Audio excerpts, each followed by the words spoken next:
مجھے نہیں سمجھ آئی کہ جرگہ کر کے آپ کیا اس سے رزلٹ لے لیں گے. ہو سکتا ہے ڈائلاگ کے ذریعے اگر ہو سکتا ہو تو ضرور کرنا چاہیے, لیکن آپ جرگہ بھی کریں گے, جو امن سے رہنا چاہتے ہیں وہ رہیں گے, اور جو نہیں رہنا چاہتے ہیں ان کے خلاف آپ کو یوز آف فورس کرنا ہوگا. اس کے علاوہ کوئی رستہ نہیں ہے. نہیں, لیکن قاہرہ صاحب آپ نے مدارس کا ذکر کیا, تو آپ سمجھتے ہیں کہ پاکستان میں موجود کچھ جو مدارس ہیں وہ ٹی ٹی پی کے بیانیے کو سپورٹ کرتے ہیں یا ان کے ساتھ ہیں؟ دیکھیے, سوال یہ ہے وہ نیریٹو جو افغان جہاد میں پیدا ہوا تھا, جس میں نیریٹو بنانے میں یورپ اور امریکہ بھی شامل تھا, مسلمان بھی شامل تھے اور پاکستان بھی شامل تھا, وہ نیریٹو آج تک وہی پڑھایا جا رہا ہے, وہی چل رہا ہے. اور وہ یہ ہے کہ ہم اپنا دینی نظام نافذ کرنا چاہتے ہیں, اور دینی نظام ان کی اپنی انٹرپریٹیشن کے مطابق نافذ کرنا چاہتے ہیں, اور اس کی عملی تعبیر افغانستان کے اندر طالبان کی حکومت ہے, جو بندوق کے زور پہ 2 عالمی طاقتوں سے لڑی, فتح حاصل کی, اپنے اندرونی لڑائیوں کو بھی طاقت کے زور پہ فتح کیا, اور اس کی بنیاد پہ انہوں نے اپنی حکومت قائم کر لی. اب یہ والے طالبان جو ہیں یہ ان کے فکری ساتھی ہی نہیں ہیں, یہ انہی مدارس سے, انہی اساتذہ سے پڑھے ہوئے ہیں, یہ اکٹھے وہ جنگ لڑتے رہے ہیں. آج یہ وہ جنگ لڑ کے واپس پاکستان آئے ہیں, اور اسی نعرے کے ساتھ ہیں کہ ہم نے پاکستان میں بھی وہ نظام نافذ کرنا ہے جو طالبان نے افغانستان میں شریعت کے نام پہ نافذ کیا ہے, اور اس کا رستہ انتخاب یا آئین نہیں ہے, اس کا رستہ بندوق کی زور پہ. یہ فکر ہے. آپ اس فکر کو اگر تبدیل کر سکتے ہو اور آپ کوئی جرگہ کر کے ان کو قائل کر کے اس بات پہ لا سکتے ہیں کہ وہ اپنی سوچ میں تبدیلی پیدا کر لیں اور وہ آئین اور قانون کے زمرے میں آ جائیں پرامن جدوجہد, تو بالکل کوئی اعتراض نہیں کرنا چاہیے. مجھے لگتا نہیں ہے کہ اس میں کام. لیکن قاہرہ صاحب, حال ہی میں وزیر دفاع خواجہ آصف صاحب کا بیان یقیناً آپ کی نظر سے گزرا ہوگا کہ وہ کچھ فیصلوں پر تنقید بھی کر رہے ہیں, اپنے تحفظات کا اظہار بھی کر رہے ہیں, بیوروکریسی کے حوالے سے ان کا بیان بھی آپ کے سامنے ہے. بطور سینئر پولیٹیشین سر, آپ بھی سمجھتے ہیں کہ موجودہ نظام میں کچھ خرابیاں, کچھ خامیاں ہیں؟ کچھ نہیں ہے جی, بہت ساری ہیں. کچھ کیا ہوئی, بے پناہ خامیاں ہیں. کون سا ادارہ ہے جس کے لوگوں کی باہر جائیدادیں نہیں ہیں؟ کون سے لوگ ہیں, کون سے سیاستدانوں کی نہیں ہے, کاروباریوں کی نہیں ہے, بیوروکریٹس کی نہیں ہے, حاضر کی نہیں ہے, سابقہ کی نہیں ہے. جوڈیشری کے لوگوں کے بارے میں کیا کہیں, کون ہے جو اس سے مبرہ ہے؟ یہ بات کہ صرف ایک ملک میں نہیں ہے. خواجہ صاحب نے کہا کیا دبئی میں جائیدادیں لوگوں کو نہیں پتا؟ کیا ماضی میں بہت سارے جو پیپرز نکلے تھے ان میں سے باتیں نہیں آئی تھی؟ کیا انگلینڈ کے اندر لوگوں کی جائیدادیں, اور فرانس کے اندر لوگوں کی جائیدادیں, اور سوئٹزرلینڈ میں اور دیگر ممالک کے اندر جو لوگوں کی انویسٹمنٹس ہیں, پاکستان کی بہت بڑی تعداد میں لوگ وہ ہیں جو سرکاری ملازمین ہیں, ماضی کے ہیں یا موجودہ ہیں یا کاروباری لوگ ہیں, اور انہوں نے کینیڈا کی جا کے شہریت لی ہے اور کئی ملکوں کی شہریت لی ہے. یہ جو مشرقی یورپ تھا, اس کے جو ملک آزاد ہوئے, ان کی کیونکہ شہریت کمپیریٹیولی آسانی سے مل رہی تھی, ان کے اپنے اکنامک حالات کی وجہ سے انہوں نے ایز آؤٹ کیا تھا, تو اس پہ لوگوں نے شہریت لی, وہاں جا کے انویسٹمنٹ کی. کہتے وہ یہی ہے کہ ہم نے ٹریولنگ ڈاکومنٹ کے طور پہ ایک سیکنڈ پاسپورٹ لیا ہے, لیکن ہم نے ان کی جائیدادیں وہاں موجود ہیں, اور اس بات کو مزید تحقیق کرنی چاہیے. اس سے کوئی مبرہ نہیں.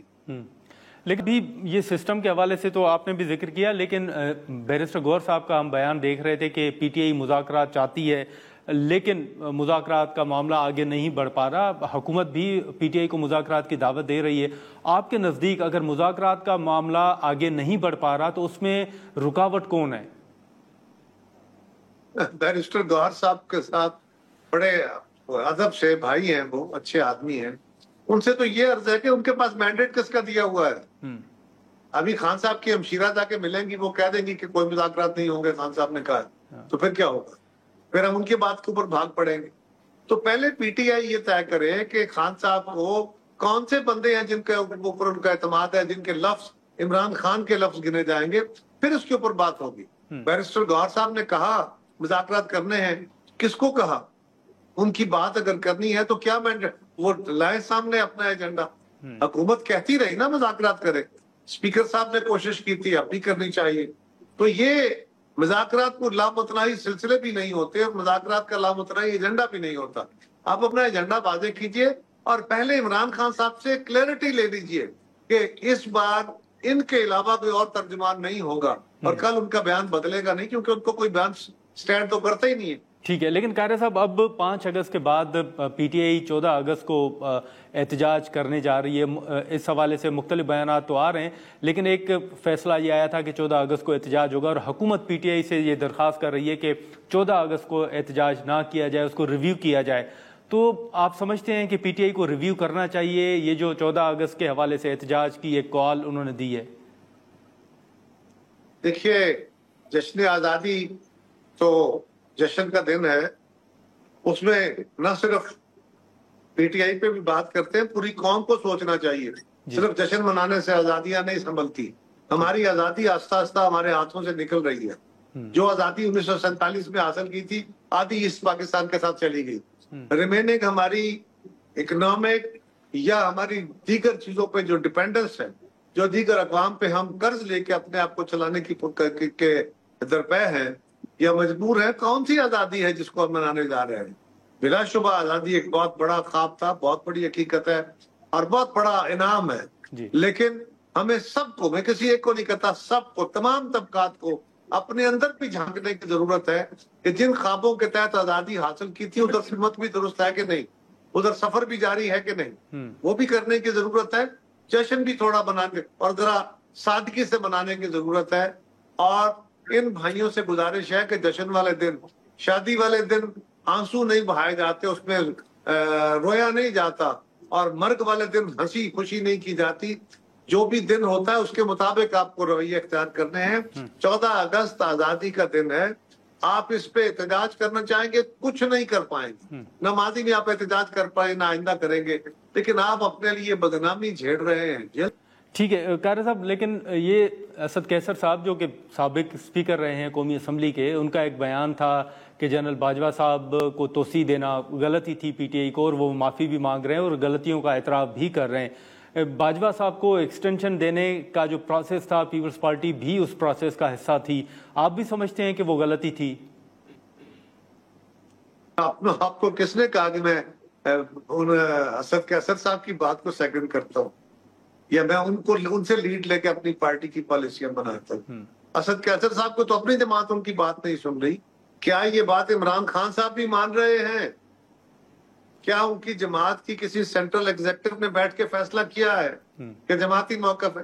یہ اسد کیسر صاحب کا ذاتی موقف ہو سکتا ہے عمران خان اس بات کو نہ مانے، اور ہم نے جو کیا تھا، ہم نے سوچ سمجھ کے ان حالات کے تحت فیصلے کیے تھے۔ یہ بات یاد رکھیے، سیاست کے فیصلے آپ نے آج کی اس گھڑی میں کرنے ہیں۔ آج کی گھڑی کے کیے گئے فیصلے، اکثریت فیصلے وہ ہوتے ہیں جو آج کی انوائرمنٹ میں، آج کے گیون سرکمسٹانسز میں فیصلے ہوتے ہیں۔ آپ اس کو وقت گزرنے کے بعد 10 سال کے بعد جج کر رہے ہوں، 10 سال بعد کے گراؤنڈ ریئلٹی بدلی ہوئی ہوں، تو آپ کو ماضی کے فیصلے اچھے نہیں لگتے۔ اسی طرح ماضی کے کچھ اچھے فیصلے بھی ہو سکتا ہے آج ریلیونٹ نہ رہ گئے، اس لیے اس پہ آج لکیر پیٹنے کا فائدہ نہیں ہے۔ جنرل باجوہ کو ایکسٹینشن دینے کا عمل کوئی آسان عمل نہیں تھا، یہ بات ہم اس وقت بھی کہہ رہے تھے، آج بھی کہہ رہے ہیں۔ ٹھیک ہے قاہرہ صاحب، بہت شکریہ وقت نکالنے کا۔ ناظرین، قمر زمان قاہرہ صاحب کی گفتگو آپ نے سنی۔ ہم یہاں پر ایک مختصر سا بریک لیں گے اور بریک کے بعد حافظ حمداللہ صاحب ہمیں جوائن کریں گے۔